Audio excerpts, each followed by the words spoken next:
Salam, hörmətli müəllimlər. Bildiyiniz kimi, müəllimlərin işə qəbul imtahanı çox az bir zaman qalıbdır. Sizlərə dəstək məqsədi ilə bir neçə qəbul tipli sualın izahını verəcəm. Gəlin suala keçək. Sual: məktəbin yeni müəllimi çətin idarə olunan sinifdə rəhbərlik edir. Ötən il bu sinifdə nizam-intizam problemləri müşahidə olunubdur. Tədris ili yenicə başlasa da bu vəziyyət davam edir. Hansı addım problemin həllinə kömək göstərər? Ümumiyyətlə, suala cavab tapmamışdan qabaq birinci sualı düzgün anlamaq lazımdır. Deməli, məktəbə yeni müəllim gəlib və hansı ki bu müəllim çətin idarə olunan sinifə rəhbərlik eləyəcək. Və bu ildə uşaqların mənfi davranışları davam edir və müəllim bu problemi aradan qaldırmaq üçün bir həll yolu tapmalıdır. Gəlin variantlara keçək. A variantına qeyd edir ki, vəziyyətin ağırlığını nəzərə alıb sinifdə avtoritar üslubdan istifadə edir, nizam-intizamı təmin etmək üçün qaydalar tərtib edir. Əlbəttə ki, effektiv addım olmayacaq. Nə qədər də sinif ağır olsa da, amma müəllim avtoritar idarəetmədən istifadə etməməlidir.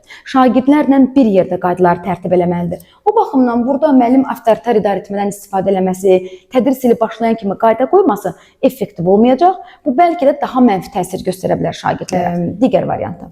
Müəllim şagirdlərin keçən ilki illik qiymətlərinin nəticələrini təhlil edib, tədrisi diferensial şəkildə planlayır. Əslində, burada belə bir problem yoxdur. Amma mənim sualımın problemini həll eləyirmi? Əlbəttə ki, yox. Çünki suala fikir versək, sualda ən böyük problemlərdən biri intizam problemidir. Amma B variantında müəllim illik qiymətləndirmələri təhlil edib, şagirdlərə uyğun tədris qurursa, bu hələ nizam-intizam problemini yox, daha çox tədrislə bağlı problemi aradan qaldıra bilər. Ona görə B variantı effektiv variant deyil.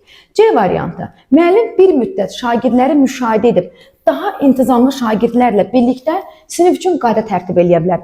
Əlbəttə ki, bu da yanlış cavabdır. Çünki sinifin intizamlı şagirdlərlə qayda tərtib eləmək digərlərin daha mənfi təsir eləyə bilər. Ümumiyyətlə, sinif qaydalarına çalışmaq lazımdır ki, şagirdlərlə bir yerdə edək. Çünki şagirdlər özləri qoyduqları qaydalara daha çox əməl edirlər.